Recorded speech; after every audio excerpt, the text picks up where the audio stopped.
क्या कुछ कल का दिन रीवा विंध्य के लिए ऐतिहासिक दिन होगा, जब रीवा एयरपोर्ट का उद्घाटन होगा। आप देख रहे हैं तेज खबर 24 और वक्त है खबर का।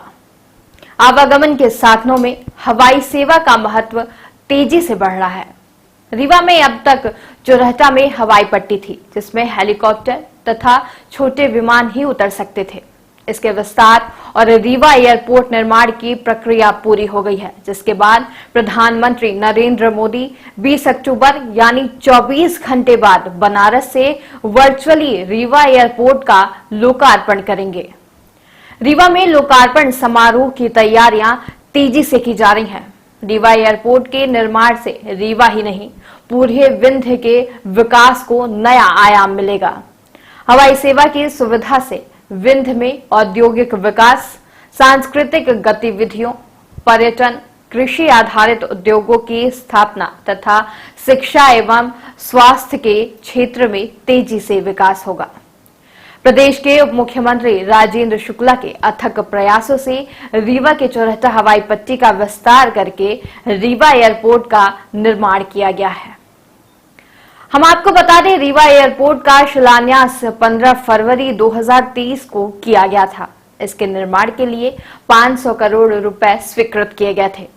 भारतीय विमानपत्तन प्राधिकरण द्वारा लगभग 1.5 साल में रीवा एयरपोर्ट का निर्माण का कार्य पूरा कर दिया गया है। निर्माण के लिए 323 एकड़ जमीन भारतीय विमान प्राधिकरण को 99 वर्ष की लीज में दी गई है। इसमें ग्राम चुरहटी, उमरी, चुरहटा, अगडाल तथा पतेरी की भूमि शामिल है। वर्तमान हवाई पट्टी की चौड़ाई दोनों ओर 3.5 मीटर बढ़ाई गई है। रनवे का विस्तार करके इसे 2300 मीटर का बनाया गया है। साथ ही दोनों ओर 30-30 मीटर की बैकअप लेंथ भी है। एयरपोर्ट में हवाई terminal building, air traffic control tower तथा सुरक्षा के लिए बाउंड्री वॉल का निर्माण पूरा हो गया है। एयरपोर्ट में लोकार्पण के बाद 72 सीटर हवाई जहाजों का आवागमन शुरू हो जाएगा।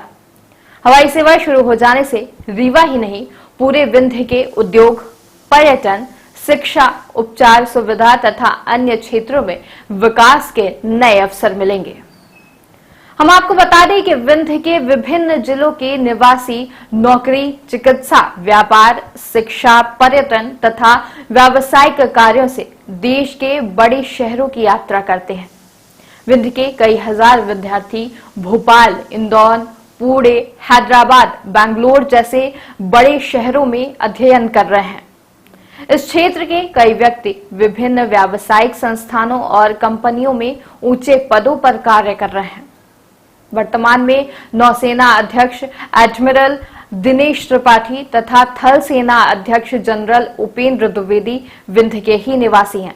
इसी तरह विभिन्न क्षेत्रों में कार्य करने वाले लोगों के लिए एयरपोर्ट शुरू होने पर रीवा हवाई मार्ग से पहुंचना आसान हो जाएगा। एयरपोर्ट के शुरू होने से देश के ऊर्जा केंद्र सिंगरौली, सीमेंट हब सतना और सीधी, मैहर, मऊगंज आदि जिलों के निवासियों को भी देश के प्रमुख स्थलों से हवाई मार्ग से जुड़ने की सुविधा मिल जाएगी। विंध्य में खनिज संपदा तथा वन संपदा अपार है। यहाँ उद्योगों के विकास और पर्यटन की असीम संभावनाएं हैं। एयरपोर्ट शुरू होने से इसे प्रोत्साहन मिलेगा।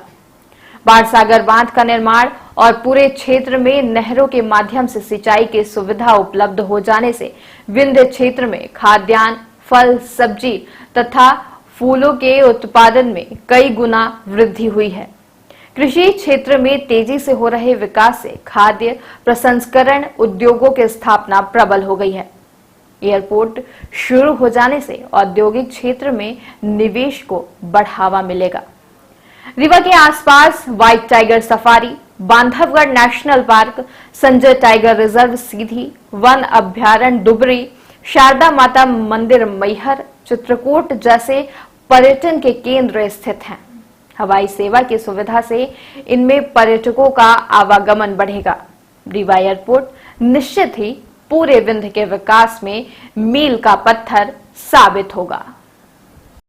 लंबे समय से हम लोग सुन रहे थे कि हमारे क्षेत्र का विकास एयरपोर्ट न होने के कारण बाधित होता है। और जिस तरह के हम विकास का सपना देखते थे कि हमारे यहाँ बड़े बड़े उद्योग आएँ, पर्यटन की से भरी हुई हवाई जहाज़ आएँ, और जैसे अन्य क्षेत्रों में पर्यटन की क्रांति, औद्योगिक क्रांति हम लोग देखते हैं, वहाँ पर वहाँ का हाईवे, वहाँ का रेलवे, वहाँ का एयरपोर्ट, ये सब की बहुत बड़ी भूमिका रहती थी। लेकिन हमारे यहाँ एयरपोर्ट ना होना ये एक बहुत बड़ी कमी थी हमारे यहाँ, जो दूर हो रही है। और 78 के बाद 1978 के बाद मध्य प्रदेश में कोई नया एयरपोर्ट का लोकार्पण प्रधानमंत्री जी के कर कमलों के द्वारा कल हो रहा है। तो आप सोचिए 78, 22 साल वो और 24 साल ये, 46 साल बाद मध्य प्रदेश की दृष्टि से भी हम देखें, विंध्य क्षेत्र का तो बहुत बड़ा फ़ायदा है ही, लेकिन मध्य प्रदेश की दृष्टि से 46 साल बाद कोई नया एयरपोर्ट मध्य प्रदेश को मिलने जा रहा है। इसलिए प्रधानमंत्री जी के कर कमलों के द्वारा इसका वर्चुअल, कल वो बनारस में रहेंगे और वहीं से रीवा एयरपोर्ट का उद्घाटन करेंगे। और उसके बाद 5 नवंबर से शेड्यूल्ड फ्लाइट रीवा से भोपाल, भोपाल से रीवा, रीवा से खजुराहो, खजुराहो से लखनऊ, और ये नियमित रूप से 5 नवंबर से शुरू होगी, क्योंकि 15 दिन SOP जारी करने में DGCA को लगते हैं उद्घाटन के बाद। तो स्टैंडर्ड ऑपरेटिंग प्रोसीजर, उसमें कई फॉर्मेलिटीज़ होती हैं जो DGCA के मार्गदर्शन में पूरी की जाती हैं।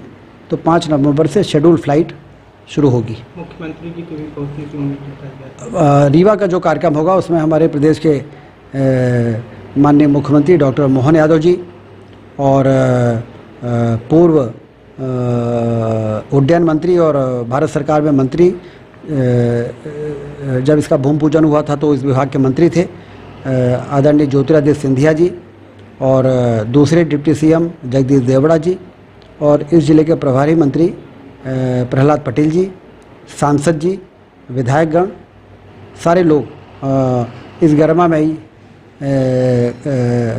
ऐतिहासिक पल के साक्षी के रूप में, अतिथि के रूप में यहाँ पर उपस्थित रहेंगे।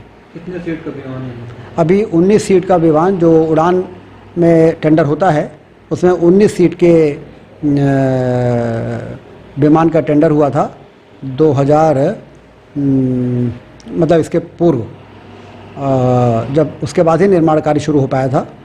अब अगले महीने रीवा से इंदौर, रीवा से हैदराबाद और रीवा से दिल्ली का उड़ान के में टेंडर होगा, और उसमें हमने बड़े एयरलाइंस वालों से भी बात किया है, इंडिगो से भी बात किया है कि वो लोग रीवा के पोटेंशियल को देखते हुए टेंडर करें, और उन्होंने भी ये माना है कि रीवा में पोटेंशियल है और हम लोग निश्चित रूप से टेंडर में हिस्सा लेंगे, और उसके बाद धीरे धीरे करके रीवा में हवाई जहाज़। 20 तारीख का जो अपना कार्यक्रम है रीवा एयरपोर्ट के उद्घाटन का, उसमें माननीय प्रधानमंत्री जी उसको वर्चुअली इनॉग्रेट करेंगे। माननीय CM साहब और माननीय प्रभारी मंत्री डिप्टी CM साहब यहाँ रीवा एयरपोर्ट से कार्यक्रम को ज्वाइन करेंगे।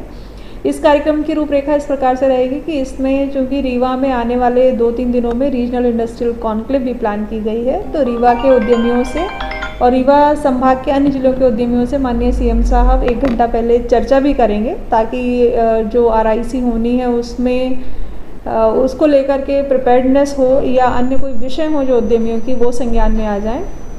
इसके अलावा अपना फिर कार्यक्रम मुख्य रहेगा, और उस मुख्य कार्यक्रम में जो माननीय PM साहब का जब वर्चुअल आगमन होगा उसके बाद में रीवा एयरपोर्ट का उद्घाटन किया जाएगा। और रीवा से भोपाल की जो फ़्लाइट है, जो फ्लाईबिग कंपनी है जिसको ये काम दिया गया है, वो अपना एक रीवा से भोपाल की फ़्लाइट को भी फ्लैग ऑफ कराएंगे।